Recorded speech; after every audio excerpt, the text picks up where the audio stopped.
Imagínate, estás allí, viviendo tu vida, cuando de repente, sin previo aviso, algo inexplicable se escapa de tus labios. Números 5, 5, 5. Repetidas, como si tuvieran vida propia. Ni siquiera lo pensaste, simplemente lo dejaste salir. Y luego, la sorpresa, vaya, ¿de dónde salió eso? La sensación es que está en juego algo más grande, algo que no se controla. Y luego viene la pregunta, ¿por qué Dios te escondería algo? ¿Por qué revelaría una parte de la verdad y guardaría el resto? Pero piénselo, ¿y si el propósito no fuera solo la respuesta, sino el viaje? Un Dios que no te da todo en plato, sino que te invita a buscar, a descubrir, a sorprenderte. Es como si Él dijera, ven conmigo, exploremos juntos. Y eso es exactamente lo que vamos a hacer hoy. Max está aquí para llevarnos a un viaje que va más allá de lo que imaginamos. Una experiencia que muchos de nosotros ya hemos vivido sin darnos cuenta. Dios obra en nuestras vidas como un rompecabezas, poniendo las piezas poco a poco, usando señales, misterios e incluso lo inesperado. Prepárate, porque lo que está a punto de compartir te dejará sin aliento. Max, bienvenido. Es un inmenso honor tenerte aquí. Esperamos sumergirnos en esta historia. ¿Por dónde te gustaría empezar? Bueno, crecí en una familia que no seguía el cristianismo, pero vivía en los suburbios de Seattle. En esa época, en los años 80, una época más sencilla, ¿sabes? Podías andar en bicicleta con amigos, volver a casa sin preocupaciones, todo fue muy fácil. Y, curiosamente, casi todos mis amigos eran cristianos. Me acogieron, me llevaron a campamentos, participé en confirmaciones en la iglesia luterana. Todo esto fue valioso, pero mirando hacia atrás, eran solo sombras de lo que Dios realmente había preparado para mí. Eso me dio un fundamento, un marco teológico, una idea de quién era Él. Y, aunque era niña, tenía una conexión con Dios, amaba a Jesús. Pero Él nunca deja de enseñarnos, mostrándonos nuevas facetas de quién es Él. Cuando llegué a la universidad ya tenía muchos conocimientos en mi cabeza. Era ese tipo de cristiano que defendía sus creencias con argumentos, que discutía de política y religión, pero que, en el fondo, no sentía una transformación real. ¿El Espíritu Santo? Para mí era casi un concepto abstracto. Y eso empezó a molestarme. Por ejemplo, leer la Biblia se ha convertido en una obligación.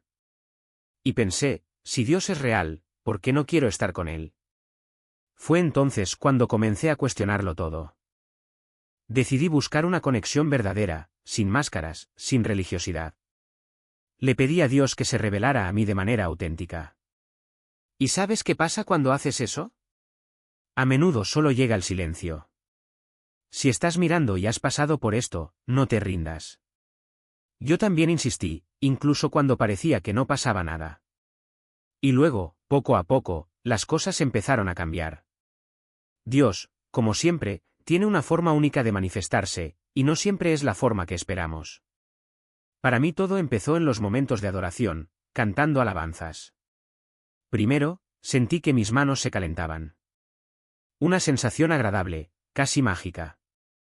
Pero luego las cosas fueron más allá. Empecé a sentir una energía saliendo de ellos, algo que no podía explicar. Al principio pensé que era simplemente una sensación agradable. Entonces surgió la duda, ¿es esto normal? ¿Me estoy volviendo loca? Y luego, las cosas se pusieron aún más extrañas. Mis manos empezaron a moverse por sí solas. Yo estaba allí, cantando, y de repente noté que se levantaban o se movían sin que yo se lo dijera. Era como si algo, o alguien, tuviera el control. Sabía que era yo allí, pero al mismo tiempo no era así. Al principio fue aterrador. Podría parar en cualquier momento, simplemente bajar los brazos. Si se resistía, el sentimiento pasaría.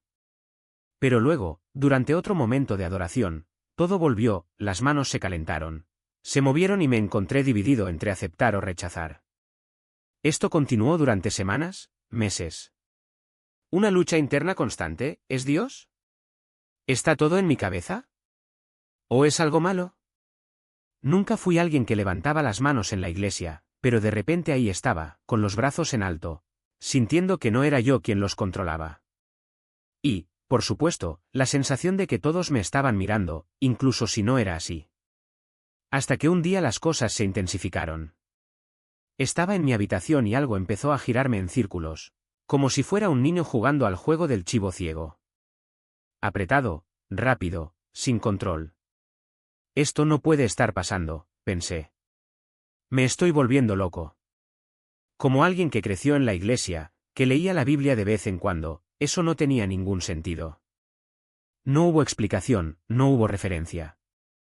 En la primera semana, declaré en voz alta, si esto no viene de Dios, nunca permitiré que vuelva a suceder. Ese mismo día decidí ayunar. Por la noche, estaba leyendo un libro cristiano y el autor mencionó un juego de la infancia. Nos vendaron los ojos y nos dieron vueltas hasta que perdimos la dirección. Y luego escribió, esto es lo que Dios quiere hacer contigo. Quiere hacerte girar hasta que pierdas el rumbo, para que solo Él pueda ser tu brújula. En ese momento todo cobró sentido. Hasta que pierdas tu sentido intelectual de quién es Él, hasta que pierdas tu religión, hasta que pierdas el consuelo de cómo ves las cosas, porque Él te está guiando a un premio. Cuando leí eso, no pude evitar decir, a mí también me encanta esto. ¿Eres tú? Y fue la última vez que tropecé con ese lugar de duda. ¿Qué estaba haciendo? Enseñándome a ser libre, física, metafórica y espiritualmente. Libre de lo que la gente piensa de mí, libre de mi propia visión limitada de la religión. Él me estaba enseñando a simplemente ir con Él, a soltar las ataduras. Ahora, cuando estoy en un servicio o en cualquier lugar de adoración, soy libre. Levanto las manos sin miedo, sin cálculo, sin necesidad de dar explicaciones. Es la sensación de entregarme por completo, de dejar atrás lo que los demás esperan de mí. Fue mi primer encuentro real con el Espíritu Santo, casi como si Él estuviera preparando el escenario para ese primer milagro sobrenatural, ese empujón divino para llevarme a una relación personal.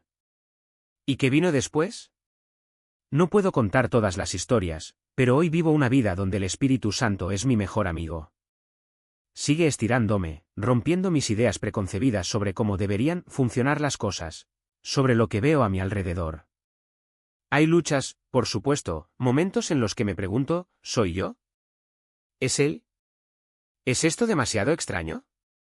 Pero sigo adelante y pronto Él me lleva a un nuevo nivel. Uno de esos niveles fue aprender a caminar en sanación.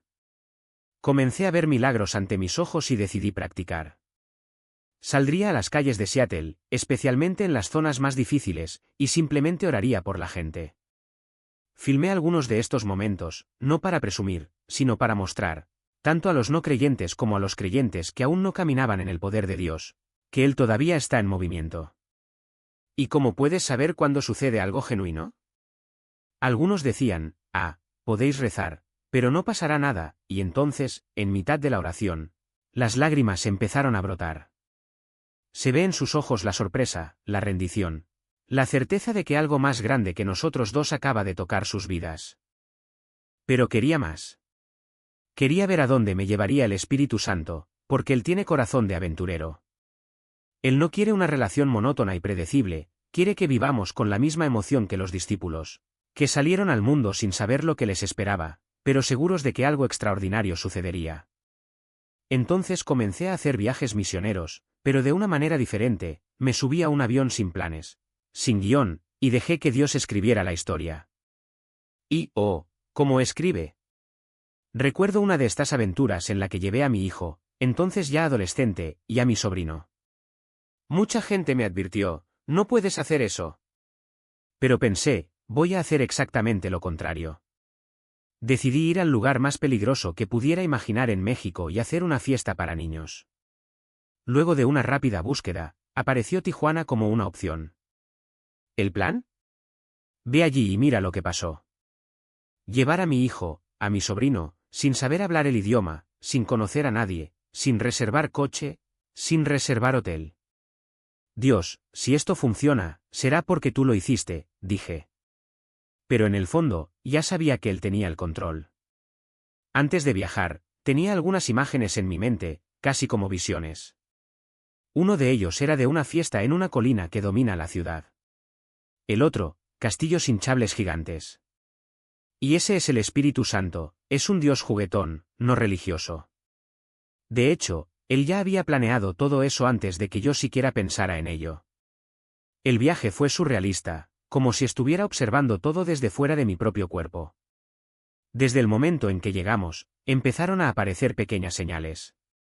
En el taxi camino al aeropuerto, sonó en la radio la canción Borderline de Madonna. Años más tarde, cuando ya había olvidado este detalle, escuché la misma canción en un café, interpretada por mi hija. ¿Coincidencia? No lo creo. Otro detalle, antes de viajar fui al banco y saqué una suma en pesos, ingresaba cualquier monto, sin saber cuánto necesitaría realmente. Durante el viaje, el dinero empezó a agotarse. Fui a un cajero automático, pero no funcionó. Al final, cuando tuve que tomar un taxi hasta la frontera, la cantidad exacta que tenía en el bolsillo fue suficiente para pagar el pasaje. Exactamente. Hasta el último centavo. ¿Y la fiesta? La fiesta fue más allá de lo que podía imaginar. Encontramos una colina que domina la ciudad, exactamente como la había visto en mi visión. A alguien se le ocurrieron castillos inflables, gigantes, coloridos, perfectos. Los niños que nunca habían tenido una fiesta como esta corrían, saltaban y reían. Y en medio de esa alegría entendí, no fue un viaje espontáneo. Era un sueño que Dios ya había soñado para mí. Y Él simplemente me estaba invitando a vivirlo. Me acerqué a ellos y les dije, «Hola chicos.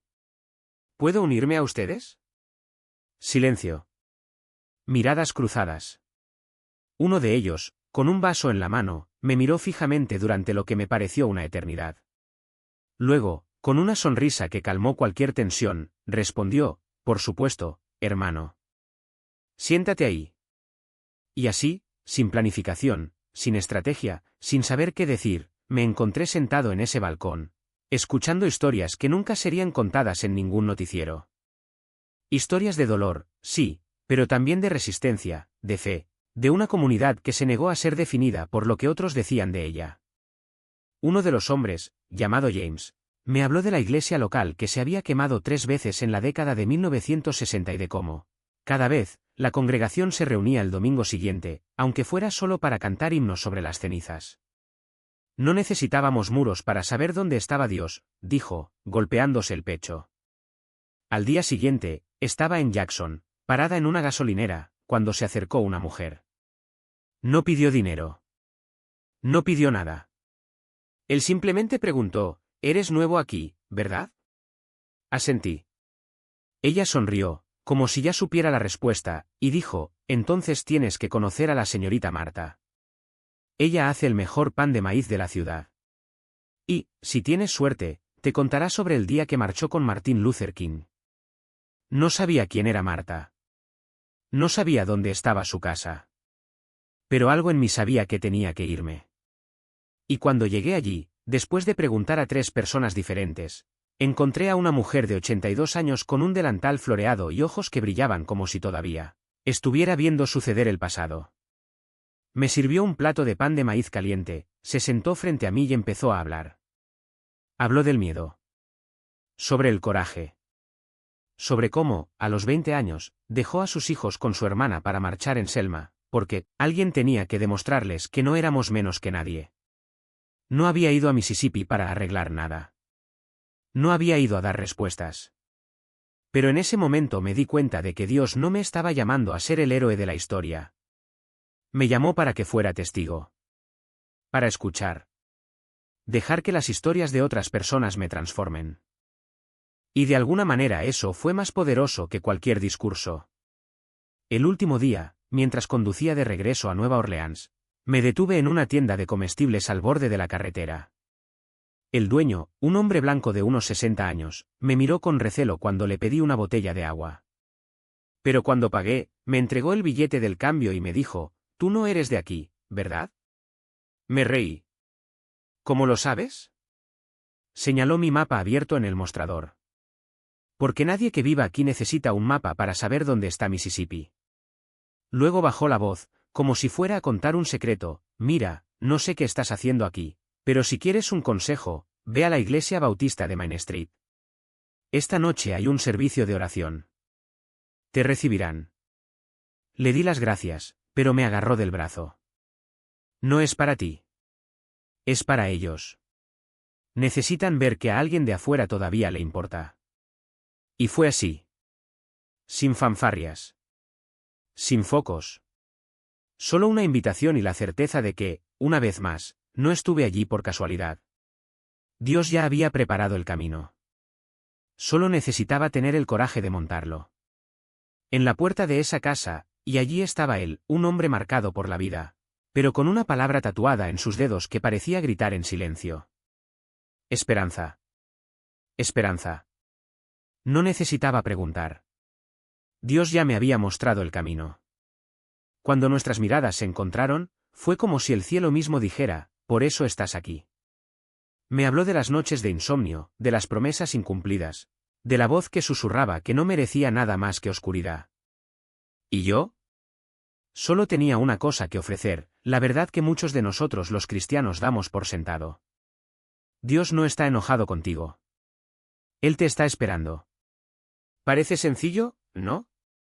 Pero para quienes se han pasado la vida escuchando que el amor tiene condiciones, que la redención es un premio inalcanzable, estas palabras son como agua en el desierto.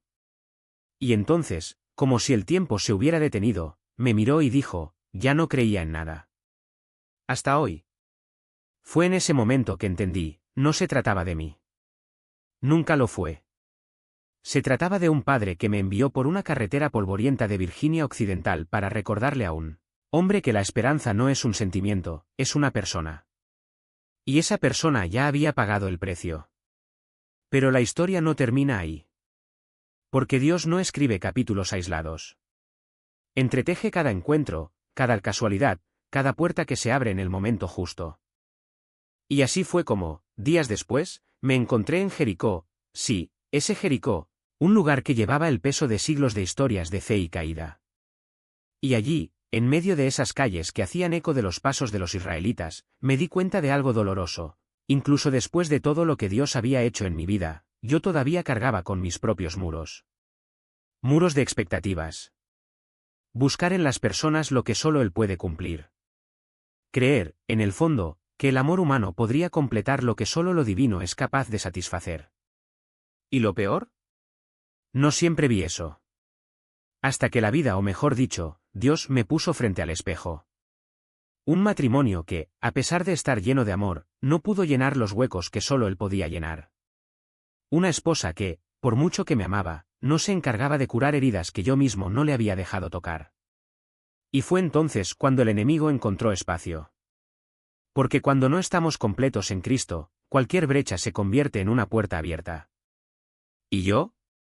Había pasado años buscando validación en los lugares equivocados, como si la aprobación de alguien pudiera reemplazar al amado, que Dios ya había susurrado sobre mí.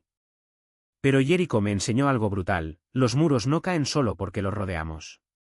Caen cuando reconocemos que, sin Dios, estamos destinados a repetirlas. ¿Y sabes qué es lo más loco? Fue precisamente allí, en el lugar donde los israelitas vieron derrumbarse los muros, que entendí, mi batalla no era contra sangre y carne. Estaba en contra de la mentira que necesitaba algo más que Él. Y cuando finalmente dejé de correr, cuando finalmente dejé de buscar en los demás lo que solo Él podía darme, fue como si los muros de mi propia incredulidad comenzaran a temblar. No fue fácil. Aún no lo es. Pero ahora lo sé, Dios no nos llama a ser perfectos. Él nos llama a estar quebrantados y a estar dispuestos a dejar que Él nos reconstruya. Y es en esta reconstrucción donde caen los muros. No con gritos de batalla, no con estrategias humanas, sino con un corazón que finalmente dice, yo no puedo hacerlo. Pero el Señor sí puede. La tentación no fue solo un desliz, sino un patrón que se repitió como un círculo vicioso. Y allí, en medio de esa oscuridad, Dios no me ofreció un atajo. No apagó el fuego con un soplo, no adormeció el dolor con promesas vacías. Me miró a los ojos y dijo, mi gracia te basta. No fue un alivio inmediato. Fue un puñetazo en el estómago. Porque en el fondo quería que Él me lo quitara sin que tuviera que afrontar la raíz del problema. Pero Dios no trabaja con parches. Opera con bisturís. Y en ese momento entendí, no me estaba pidiendo que fuera fuerte. Él me estaba mostrando que en mi debilidad, su fuerza se perfeccionó. Por supuesto que no vi eso en ese momento. Todavía creía que podía encontrar una manera, que podía controlar la situación. Hasta que un día, tras una reunión fuera de la iglesia, despertó. Yo no. ¿Ella? Y fue como si, de repente, la verdad me despojara de todas mis excusas. Su marido se enteró. El pastor lo sabía. Y yo, que siempre pensé que podía manejar el caos, me di cuenta de que estaba desnudo ante Dios. Fue entonces cuando la confesión se volvió inevitable. Y cuando miré a los ojos de mi esposa, esa mujer que, incluso después de todo, todavía me tendía la mano, supe que ya no había lugar para mentiras. Ya no había más, yo puedo hacerlo. Solo quedaba una cosa, devolverle la pluma a Dios. Tomé el control de mi historia, le dijo a su marido. Ahora te lo devolveré. Y fue en ese preciso momento que algo cambió. No porque hubiera encontrado fuerza en mí mismo, sino porque, por primera vez, dejé de luchar contra Dios y comencé a luchar con Él. 2 semanas después, el sueño se hizo realidad. No fue un sueño cualquiera. Fue una de esas visiones que arden en tu memoria como fuego, tan real que te despiertas con el corazón acelerado en la garganta. Estaba en mi cama, en mi habitación, exactamente como está. La puerta entreabierta. Y luego, en el pasillo, un dragón. No un monstruo cualquiera, una criatura que exhalaba destrucción, que respiraba el caos que yo mismo había alimentado. Mi esposa lo vio primero. Mira, dijo, señalando. Me di vuelta, tratando de ignorarlo, pero el miedo ya se había apoderado de mí. Hasta que mis ojos se posaron en la espada. Estaba allí, sobre la cama, brillando como si estuviera hecha de pura luz. Y en el momento en que la abracé, algo dentro de mí se transformó. Ya no era miedo. Era una certeza. Una convicción absoluta de que ese dragón no tenía poder sobre mí. Levanté la espada, listo para dar el golpe final, y desperté. La habitación estaba en silencio. Pero las palabras salieron de mi boca antes de que pudiera procesarlas. Números. 5. 5. 5. No tenía sentido. No en ese momento. Pero el sueño era claro, el dragón no era solo una amenaza externa. Era la sombra del pecado que había permitido que entrara en el lugar más íntimo de mi vida, mi matrimonio. ¿La espada? La palabra de Dios. El Espíritu Santo en acción. ¿Y el número? Un enigma que, como todo lo relacionado con Dios, solo tendría sentido cuando estuviera preparado para comprenderlo. Porque Dios no nos da respuestas preparadas. Nos da las llaves. Y a veces la clave es un sueño. A veces es un verso que arde en la mente. A veces es un no lo que duele más que cualquier sí. Pero una cosa aprendí, cuando Él cierra una puerta, no es para dejarnos atrapados. Es para enseñarnos a volar. Mi vocación. Ese pastor. 2 semanas después, estoy allí y le digo, no sueñes en pequeño. Y luego le dije. Y esa parte es curiosa, porque casi no te lo cuento. Por vergüenza. Porque pensé que era una tontería. Por pensar, esto es aleatorio. Gracias a Dios te lo dije. ¿Quién sabe dónde estaría si no hubiera abierto la boca? Fui directo, mira, se me aparecieron estos números, 5, 5, 5, 5, 4, 5, como un grito en el silencio. Y se detuvo. Espera. Espera. Alguien en la iglesia había tenido un sueño casi idéntico, con los mismos números. Eso significa algo, dijo. Sí, ¿pero qué? Yo pregunté. No tengo idea, respondió. Pero lo descubriré. Él iba a Texas en ese momento. Dame 2 semanas, pidió. 2 semanas. Parecen 2 años cuando has estado esperando una revelación. Cuando finalmente lo encontré, me miró y dijo, descubrí lo que significan los números. Mi corazón se aceleró. Habla rápido. Y él, no te lo puedo decir. ¿Qué quieres decir con que no puedes? Dios dijo que no puedo. Fue como si le hubieran dado un puñetazo en el estómago. La frustración ardió. ¿Por qué me ocultaría esto? Pensé. ¿Por qué darme la llave y luego cerrar la puerta? Pero Dios no juega al escondite. Nos invita a cazar. Y la caza, cuando le pertenece, siempre vale la pena. Porque lo que Él esconde no es para torturarnos, sino para transformarnos. Es la gloria de Dios ocultar un asunto, dice Proverbios 25, 2. Pero la gloria de los reyes es investigarlo. Por eso se esconde no para dejarnos perdidos, sino para enseñarnos a buscar. Como un padre que esconde el huevo de Pascua y deja pistas por el camino. Si te lo entregara en la mano, ¿dónde quedaría la alegría del descubrimiento? ¿Dónde estaría el mérito? La victoria solo es dulce cuando se gana. Y así fue como comencé mi propia búsqueda. Me negué a buscarlo en Google. Si Dios quiere mostrármelo, me lo mostrará, decidí. Y mientras tanto yo estaba en el desierto. Ya no asistía a la iglesia, pero adoraba con el Espíritu Santo todas las mañanas. Bajé a la sala, encendí YouTube, puse música de adoración y aprendí. Era como Yoda y Luke Skywalker, solo yo, el desierto y la voz de Dios enseñándome a escuchar. Me mostró quién era yo. Me refinó. Me preparé. Hasta que un día, durante una de esas mañanas, empezó a sonar una canción de batalla espiritual, por la gracia de Dios. En medio de la canción, la cámara tomó un primer plano del brazo del líder de adoración, Brian Johnson, de Bethel, una de las iglesias carismáticas más grandes de Estados Unidos. Y ahí estaba, tatuado en el brazo, 3 cincos. 555, enseguida lo supe, eso no era una coincidencia. Fue la confirmación. ¿Y el título de la canción? Por la gracia de Dios. Dios me estaba diciendo algo.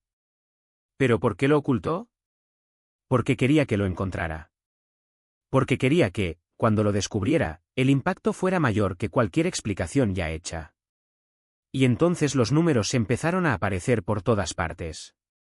Mi hijo, midiendo su altura, papá, mido 55,5 centímetros. En el restaurante, con mi sobrino, dividimos la mesa en 5 y 5. Mi esposa dijo en broma, ¿qué tal si nos despertamos a las 5:55? Incluso una amiga, una mujer de fe, publicó algo sobre el número 5 en Facebook. La busqué. ¿Sabes lo que significa? Ella no lo sabía. Pero un mes después, me envió un correo electrónico, lo encontré. Es de una mujer llamada Jody Hughes. Ella estudia cómo Dios habla a través de números, sueños, signos. Y ahí estaba, una página entera sobre 555. Destino. Y allí, justo en el centro de Estados Unidos, estaba la Interestatal 555 cruzando la Interestatal 55, como si fueran dos ríos de propósito divino encontrándose. Mis ojos escanearon el mapa hasta aterrizar en un pequeño pueblo de Arkansas. Población, 55. Temperatura en ese preciso momento, 55 grados. Índice de calidad del aire, 55. Superficie total, 5 kilómetros cuadrados.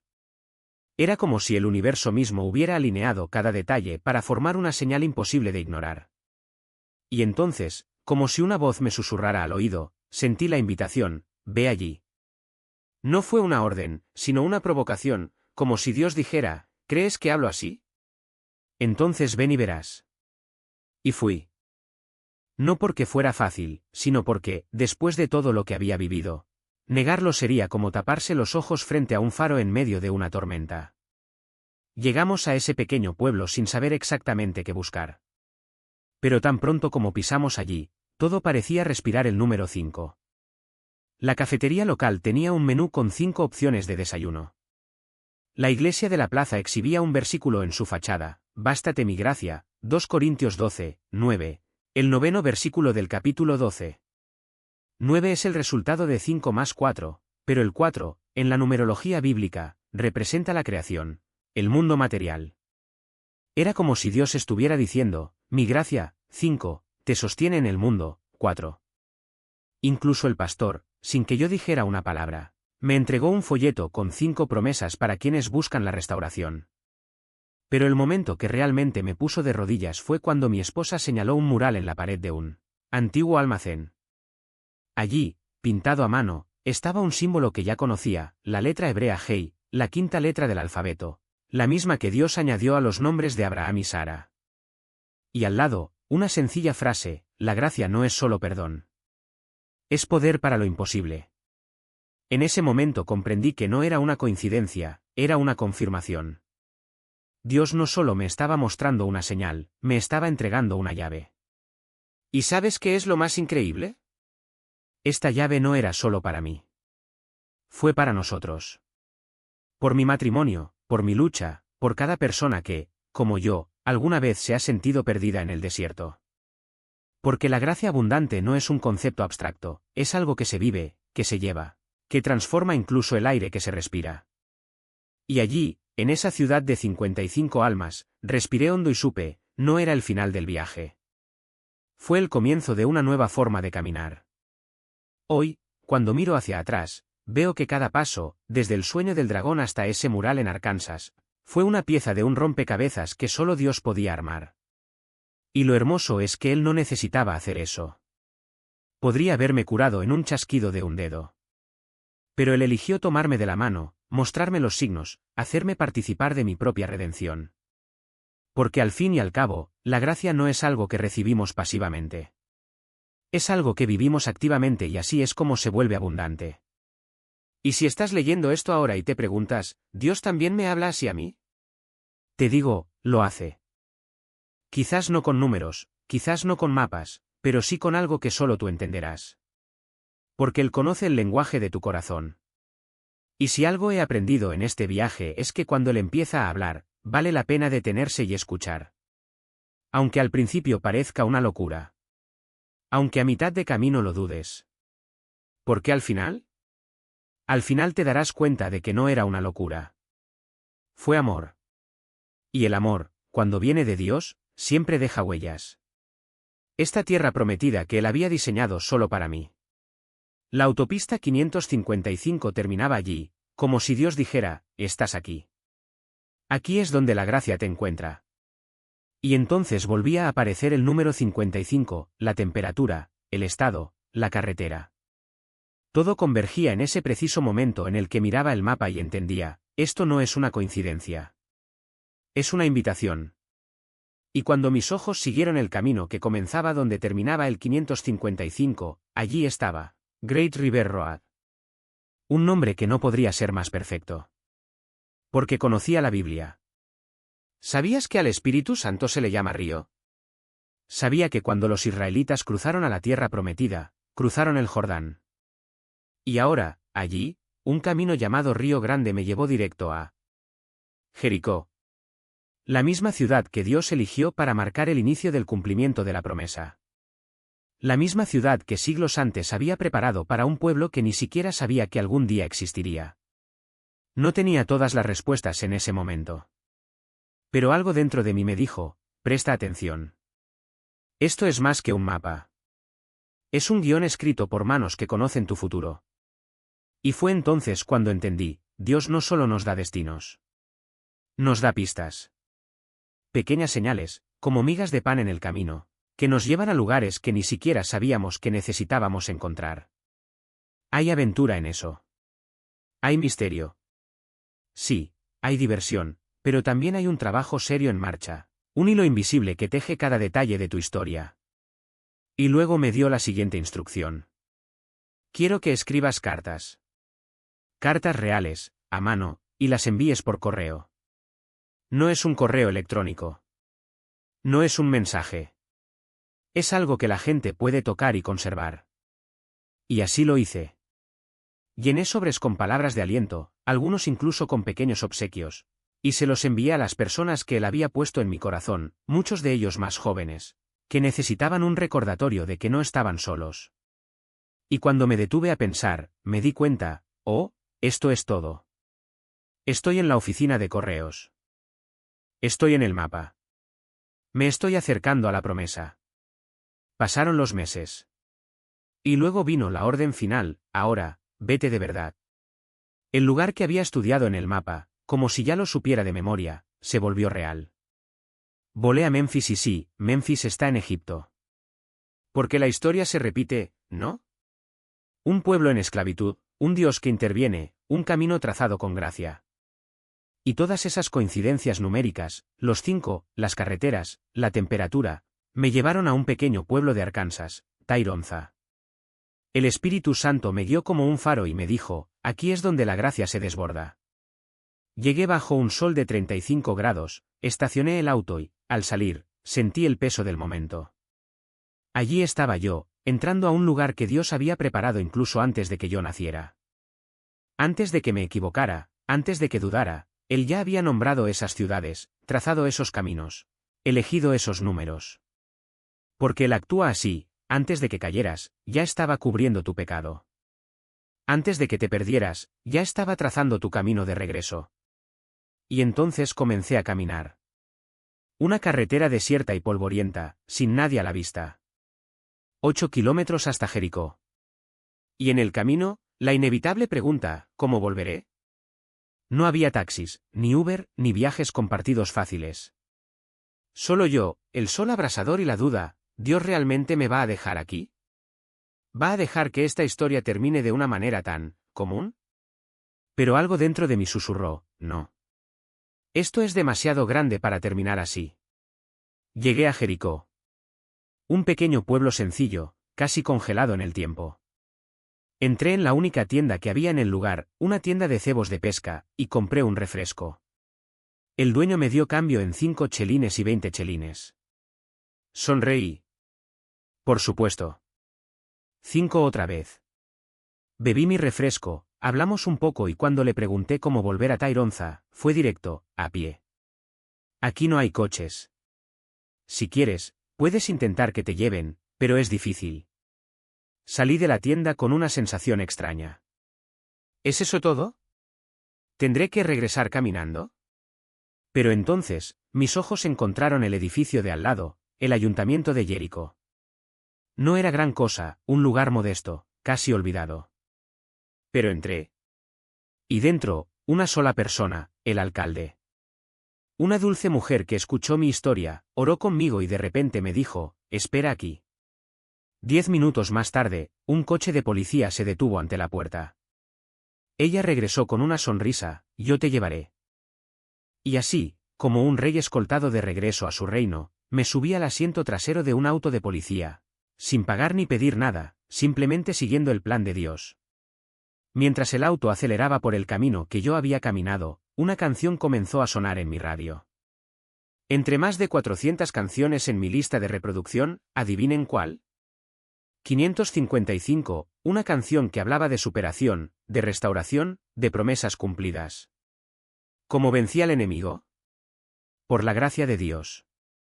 ¿Cómo restauró él mi vida? Por la gracia de Dios. Y así esa noche volví a leer la historia de Jericó. Y me di cuenta de algo que antes me había pasado desapercibido. Dios le dijo a Josué, cuando llegues a Jericó, entregaré en tus manos al rey y a los guerreros de la ciudad. Y ahí estaba yo, Dios me había dado al alcalde, la reina de la ciudad, y al policía, el guerrero, para llevarme de regreso sano y salvo. No fue solo un paseo. Fue una señal. Una confirmación de que, en cada detalle, él tenía el control. Y cuando finalmente volví al auto, encendí el motor y respiré hondo, entendí. Dios no escribe historias a medias. No empieza algo y lo deja sin terminar. No nos lleva a la promesa de dejarnos perdidos en el camino. Él nos guía. Él proporciona. Él sorprende. Y, sobre todo, nos recuerda, aunque no veas la salida, yo ya estoy allí. Porque Él no solo escribe la historia, sino que la vive con nosotros. Cada capítulo, cada giro, cada momento en el que creemos que la trama se ha perdido es, de hecho, el preludio de algo más grande. Dios no juega con armar rompecabezas. No tira pedazos al suelo para vernos tropezarnos.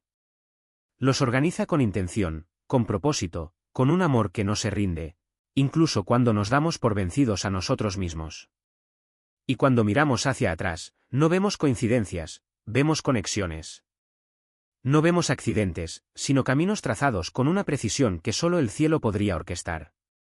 Su esposa no fue un detalle en su milagro, ella fue una parte esencial de la curación.